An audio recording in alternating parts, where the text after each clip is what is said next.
स्वागतम. लग्नाची बेडी मालिकेच्या आजच्या भागामध्ये आपण पाहणार आहोत की आता सिंधू ही अन्वीला म्हणते की तुझी सासूबाई MIL आहे का. ते ऐकून आता अन्वीला मोठा धक्का बसतो. अन्वी म्हणते की म्हणजे, तर लगेचच सिंधू म्हणते की मदर इन लॉज. ते ऐकून आता रेश्मा म्हणते की या अन्वीच्या सासूबाई आहेत. ते ऐकून हसतच सिंधू आता शिट्टी मारते. आणि त्याच वेळेस आता काकू ही सिंधूचा हात धरते आणि सिंधूला म्हणते मी तुला सांगितलं होतं ना बाहेर यायचं नाही म्हणून. तेव्हा आता सिंधू जाऊ लागते. तर तेवढ्यात शकुंतला म्हणते की ए पोरी कुठे निघालीस, थांब जरा. तेव्हा आता ते ऐकून सिंधू ही मान मागे करून आता शकुंतलाकडे बघते आणि पटकन आता शकुंतला शेजारी येऊन बसते आणि तेही अगदी ऐटीत. तेव्हा ते बघून आता शकुंतलाला मोठा धक्का बसतो आणि तिरप्या डोळ्यांनी शकुंतला सिंधूकडे बघू लागते. पटकन आता शकुंतला उठून उभा राहते आणि सिंधूला म्हणते की आमचा नाद करायचा नाही. तेव्हा आता सिंधू म्हणते काय झालं. तर शकुंतला म्हणते की आमच्या शेजारी बसण्याची तुझी हिंमत कशी झाली ग. तेव्हा सिंधू पटकन उठून उभा राहते आणि पुन्हा सोफ्यावर बसत म्हणते की अशी बसले मी. तेव्हा आता शकुंतलाला अजूनच राग येतो. शकुंतला म्हणते की आमदारीनबाई, या मुलीला मी फक्त थांबायचं सांगितलं तर ही आमच्या मांडीवरच येऊन बसली. उठून उभा राहत कृष्णा म्हणते की या कृष्णाचा कारभार नाही ढिल्ला आणि जो नादाला लागल त्याच्यावर करील हल्ला. तेव्हा शकुंतला म्हणते की चोरट्या माणसांच्या आम्हाला नादी लागायचं नाही. कृष्णा म्हणते की ए आपण स्वतःहून तुला इकडे बोलावलं का. अजिबात नाही. तेव्हा एक गोष्ट तुझ्या अजिबात लक्षात येत नाही. कृष्णा म्हणते की आपल्याला 2 डोळे 2 कान आणि 2 हात, तसे तुलाही 2च आहेत. मग तुला एवढा ॲटिट्यूड कशाला पाहिजे. तेव्हा शकुंतला म्हणते की तुझ्यात आणि आमच्यात एक मोठा फरक आहे. कृष्णा म्हणते कोणता फरक. तर शकुंतला म्हणते की तू चोरटी आहेस आणि आम्ही खानदानी श्रीमंत आहोत. तेव्हा आता सगळेजण आता कृष्णाकडे बघू लागतात. तर कृष्णा म्हणते की मग तसा तुझ्यात आणि माझ्यात अजून एक फरक आहे. कृष्णा म्हणते तुझं मन काळं आहे आणि आमचं मन साप आहे. तेव्हा राग येऊन शकुंतला म्हणते की आमच्या अंगाला हात लावण्याची तुझी लायकी नाहीये. कृष्णा म्हणते माझ्या अंगाला काय शेण लागलं का. आणि स्मेल घेत आता कृष्णा म्हणते की मी आज परफ्यूमसुद्धा भारी मारलाय. तुला वास बघायचा का, घे वास. असे म्हणत सिंधू आता शकुंतला समोर एकदम जवळ जाते. तर आता काकू सिंधूचा हात धरून तिला मागे ओढते आणि लगेच आता कृष्णा म्हणते की आपण तर चाललोच होतो पण हिने मला थांबवलं आणि मग आपण थांबलो. आणि आता पटकन कृष्णा ही खालील पाण्याचा ग्लास घेऊन सगळ्यांकडे असे तिरप्या डोळ्याने बघत तेथून निघून जाते. इकडे आता राघव हा राजश्रीच्या बेडरूममध्ये येऊन तिला गोळ्या देतो. गोळी घेत आता राजश्री म्हणते की राघव तुला एक कळतंय का, सिंधू आजकाल खूप बदलल्यासारखी का वागते. राघव म्हणतो का, तुला असं का वाटतंय, तुला काही बोलली का. राजश्री म्हणते की तसं नाही रे राघव. राजश्री म्हणते की मी बघते ना तिचे कपडे, तिचे ते केस, तिचे ते बोलणे, आपली सिंधू अशी कधीच नव्हती वागत. राजश्री म्हणते की माहिती नाही ती असं का वागते. तेव्हा विचार करत आता राघव म्हणतो की आईला बहुतेक कृष्णावरती संशय येतोय. मागच्या वेळी देखील तिला असाच संशय आला होता. हसतच राजश्री म्हणते खरं सांगू का, त्या कपड्यामध्ये आणि त्या स्टाईलमध्ये सुद्धा ती खूप सुंदर दिसते आणि ती खूप फटकळपणे वागते ना, म्हणून मला असं वाटत असेल. राघव म्हणतो की आई तू या सगळ्यांची काळजी करू नकोस, तू फक्त औषधं वेळेवर घे आणि लवकर बरी हो. तेवढ्यात राजश्रीला ठसका जातो. तर राघव आता राजश्रीला पाणी देतो. राजश्री म्हणते की आता सिंधू आली ना मी लवकर बरी होईल. आणि मी तुला काय म्हणत होते राघव, सिंधू कशी वागते ना, तर लगेच राघव म्हणतो की एकदम आगाऊ वागते. राजश्री म्हणते की ज्या वेळेस ती पहिल्यांदा आपल्या घरी आली होती अगदी ती तशीच वाटते. राजश्री म्हणते की ती कधीही हार न मानणारी, सत्याच्या बाजूने उभी राहणारी आणि बिनधास्त राहणारी. तेव्हा राघव विचारात पडतो. तर राजश्री म्हणते काय झालं राघव. तेव्हा राघव म्हणतो की मला सुद्धा अशीच वाटली होती. राघव म्हणतो की मनात जे काही आहे ते नेहमी लगेच बोलून टाकणारी आणि नेहमी सत्याच्या बाजूने उभी राहणारी. राघव म्हणतो की तिच्या या स्वभावामुळे मी माहीत नाही कधी तिच्या प्रेमात पडलो. तर आता बेडरूममध्ये डान्स करत असताना सिंधू कशी आपल्या मिठीत आली आणि लॉजवर झुरळ असे म्हणत सिंधूने आपल्याला कशी आपल्या अंगावर उडी घेतली, हे सर्व आता राघवच्या डोळ्यासमोर येते. आणि त्या सर्व आठवणी डोळ्यासमोर येऊन आता राघवच्या डोळ्यातून पाणी येते. ते पाणी पुसत राजश्री म्हणते की राघव वेडा आहेस का तू. राजश्री म्हणते की सिंधू अरे राघव आता आपल्या जवळ आहे. तेव्हा आता राघव म्हणतो की आई याला रडणं नाही म्हणत, या आठवणी आहेत. आणि आपल्याला जर त्या आठवणी आल्या तर आपले डोळे कधी पाणवतात आई तेच काही कळत नाही. आणि या आठवणी आपल्या डोळ्यासमोर आल्या की मग माणूस हळवा होतो. असे बोलत असतानाच राणी तिथे येते आणि म्हणते की आई तुम्हाला आता बरं वाटतंय ना? तर राजश्री म्हणते हो. हसतच राजश्री म्हणते की आपली सिंधू आली ना आता. तेव्हा मधूचा मोठा जळफळाट होतो. तर आता मधू राघवला म्हणते की राघव मला तुझ्याशी महत्त्वाचं बोलायचंय. इकडे आता शकुंतला आणि अन्वी बसलेले असतात. तेव्हा दोघीही पाणी पितात. तर पटकन आता अन्वी समोसा खाऊ लागते. शकुंतला म्हणते की अहो सुनबाई असं काय करताय? असं ओबडधोबड खायचं नसतंय. तुमच्या तब्येतीला ते बरं नाही. शकुंतला म्हणते की आमच्यावर जर विश्वास नसेल तर तुमच्या आजीला विचारा ना. तर अन्वी म्हणते आजी खाऊ का नको? तर काकू म्हणते की शकुंतला अगदी बरोबर बोलते अन्वी. हसतच काकू म्हणते शकुंतला तू अन्वीची काळजी घेते ना ते बघून फार बरं वाटलं बरं का. तर शकुंतला म्हणते की अहो घेणारच आम्ही काळजी. आमची सुनबाई आहे ती आता. आवटींचा वंश त्यांच्या पोटात वाढतोय. तर लगेचच सिंधू झोक्यावर बसत म्हणते की ए फडफड तुझी नात ना आपल्याला आवडली बरं का. अन्वीला आता सिंधू म्हणते की ए क्यूट तुझं बाळसुद्धा तुझ्यावनी सुंदर होणार लक्षात ठेव. तर अन्वी खुश होते. शकुंतला म्हणते की आमचं बाळ आता देखणंच होणार. आमच्या आयुष्यरावला तू बघितलं का? अगदी त्याच्यासारखाच होणार तो. इकडे आता रेश्मा म्हणते की मला आवडलं बरं का. मुलगा झाला तर आयुष्यरावांसारखा आणि मुलगी झाली तर अन्वीसारखी. तर रागाने शकुंतला म्हणते की आम्हाला नातू हा मुलगाच होणार. इकडे आता ते ऐकून काकू विचार करते की ही शकुंतला जर सतत मुलगा मुलगा म्हणत राहिली तर अन्वीला टेन्शन येईल आणि त्या टेन्शनमुळे तिच्या शरीरावरती तिचा परिणाम होऊ शकतो. इकडे आता अन्वी म्हणते की आजी मला सुद्धा वाटतंय की मला बेबी बॉयच होईल. तेव्हा फटकन आता सिंधू म्हणते की का पोरीमध्ये काय वाईट आहे? सिंधू म्हणते की ए क्यूट तू पण पोरगी आहे आणि आपण पण पोरगी आहे ना. तर काकू राग येऊन म्हणते की कृष्णा तू गप्प बस बोलू नकोस.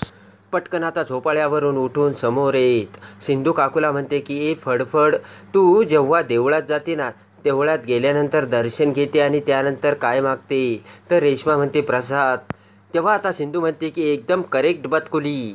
सिंधू म्हणते की तुला जर प्रसादामध्ये शिऱ्या किंवा पेढ्याऐवजी बर्फी दिली तर तू काय म्हणते? आपल्याला बर्फी नको तर आपल्याला पेढाच पाहिजे असं तू म्हणते का? तर आता सगळेजण गप्प राहतात. तेव्हा सिंधू म्हणते की नाही ना मग देवाने दिलेला तो एक प्रसाद राहतो. तो बर्फी असो काय किंवा पेढा असो काय मग ती पोरगा असेल किंवा पोरगी जे देईल ना देव ते घ्यायचं आपण नाही म्हणायचं नाही. तेव्हा शकुंतला सिंधूकडे बघते. ते ऐकून आता काकूला राग येतो आणि काकू कृष्णाला म्हणते की तुला मी घरात बसायचं सांगितलं होतं ना बाहेर का आलीस तू? तेव्हा उठून उभा राहत शकुंतला म्हणते की हा आमच्या घरातला प्रश्न आहे. बाहेरच्यांनी यामध्ये अजिबात नाही बोलायचं. इकडे आता लगेचच कृष्णा पुढे येत म्हणते की हा फक्त आपला नाही तर सगळ्या जगाचा प्रश्न आहे. हसतच अन्वी म्हणते की यू नो कृष्णा अगं मुलगा झाला तर तो आपला वंश पुढे नेतो ना. तर आता सिंधू म्हणते की मुलगीसुद्धा नेते. कृष्णा म्हणते की आपल्याकडे बघ ना आपण आपल्या मदर आणि फादरची एकुलती एक मुलगी आपण त्यांचंच नाव लावतो. अन्वी म्हणते की मला काय म्हणायचं ना ते कृष्णा तुला समजत नाही. तेव्हा कृष्णा म्हणते की किलरसारख्या पोरींचे असले विचार असतील मला वाटलं नव्हतं. तर आता काकू विचार करते की ही जर बोलायची थांबली नाही तर सगळा राग आता ही शकुंतला अन्वीवरती काढेल. तेव्हा आता सिंधू म्हणते की ए तुला कुणाच्या नावाने ओळखतात ते सांग ना. तर अन्वी म्हणते की रुक्मिणी रत्नपारख्यांची नाक आणि शकुंतला आवटींची सून. तेव्हा आता कृष्णा म्हणते बघ ना या दोघी घरी पण काम करतात आणि बाहेर पण काम करतात. अख्ख्या देशाचं या केअरटेकिंग करतात. तेव्हा राग येऊन शकुंतला म्हणते की बस झालं आता दोन दगडाच्या मध्ये तोंड घालायला जाल ना तर तुमचंच तोंड ठेचल. सिंधू म्हणते की आपलं का तोंड खराब होईल? जे खरं आहे तेच आपण बोलतोय.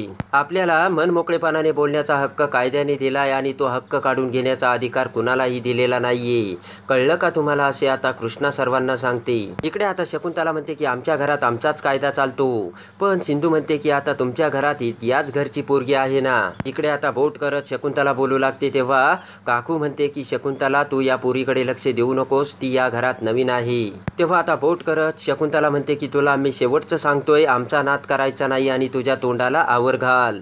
तेव्हा आता कृष्णा म्हणते की जे खरं आहे ना तेच बोलतोय आपण. इकडे आता पटकन राग घेऊन काकू रेश्माला म्हणते की रेश्मा हिला आतमध्ये घेऊन जा. तर रेश्मा आता सिंधूच्या हाताला धरून तिला आतमध्ये घेऊन जाते. इकडे आता मधू ही राघवला तिच्या बेडरूममध्ये आणते. इकडे आता राघव हा सोप्यावरती बसतो. पटकन आता मधू म्हणते की राघव आता आईला सुद्धा बरं वाटतंय, तेव्हा आपण आईला आता कृष्णाबद्दल सांगूयात का? तर राघव म्हणतो की अजिबात नाही मधू. इकडे आता मधू म्हणते की राघव तू सुद्धा एक गोष्ट लक्षात ठेव, आपल्या घरी जी मुलगी आहे ती सिंधू नाही तर कृष्णा आहे. तेव्हा आता राघव खाली मान घालतो. तर आता मधू म्हणते काय झालं राघव, सिंधूची आठवण आली का तुला? राघव म्हणतो मी सिंधूला कधीच माफ करणार नाही, कारण तिने खूप चुकीचं केलंय. राघव म्हणतो सिंधूने मला प्रॉमिस केलं होतं की सावीला ती माझ्यापासून कधीच दूर करणार नाही, पण आता सिंधू सावीला माझ्यापासून एवढी लांब घेऊन गेली. मधू म्हणते की तिने तुला खूप हर्ट केलं ना? तर राघव म्हणतो खूप जास्त. राघव म्हणतो मागच्या वेळेस सुद्धा तिने असं केलं होतं, पण मागच्या वेळची गोष्ट वेगळी होती आणि आत्ता वेगळी आहे. तेव्हा राघवला राग आलेला बघून मधू आता राघवचा हात धरते आणि म्हणते की राघव इट्स ओके, आपल्या जवळची व्यक्ती आपल्यापासून लांब गेली ना तर काय होतं ते मला चांगलंच ठाऊक आहे. एकटेपणा काय असतो हे मला माहीत आहे, पण तो एकटेपणा तुझ्या वाटेला येऊ नये असंच मला वाटतंय. राणीने आता राघवचा हात धरलेला असतो. राणी म्हणते की आपण तर तेवढ्यात रेश्मा तिथे येते. राणीने धरलेला हात बघून रेश्मा थोडीशी मनातून लाजते. त्यानंतर आता रेश्मा म्हणते की राणी वहिनी तुमचं जर झालं असेल तर राघव भाऊजींना बाहेर घेऊन या. राघव म्हणतो रेश्मा काय झालं? तर रेश्मा म्हणते की बाहेर अन्वी आणि शकुंतला आल्यात, पण ती कृष्णा मोक्कर त्यांच्यासमोर वाद घालायला लागली. आणि ते ऐकून राघव आता पटकन बाहेर जातो. तेव्हा आता मधूचा मोठा जळफळाट होतो आणि मधू विचार करते की अगोदर ही सिंधू आमच्यामध्ये होती आणि आता ही कृष्णा आमच्यामध्ये आली. इकडे आता सिंधू एका दरवाजाच्या कोपऱ्याच्या आड केळ खात असते. तर आता इकडे शकुंतला काकूला सांगत असते की आमचे आयुष्यराव कामात खूप बिझी आहेत. तेवढ्यात कुंडीतील एक खडा उचलून आता कृष्णा ही जोराने शकुंतलाला मारते आणि तो खडा शकुंतलाला लागतो. तेवढ्यात शकुंतला इकडे तिकडे बघू लागते, तर भिंतीच्या आड कृष्णा लपून राहते. तर आता शकुंतला म्हणते की काय म्हणत होतो आम्ही? पुन्हा आता कृष्णा त्या कुंडीतील दुसरा खडा उचलते.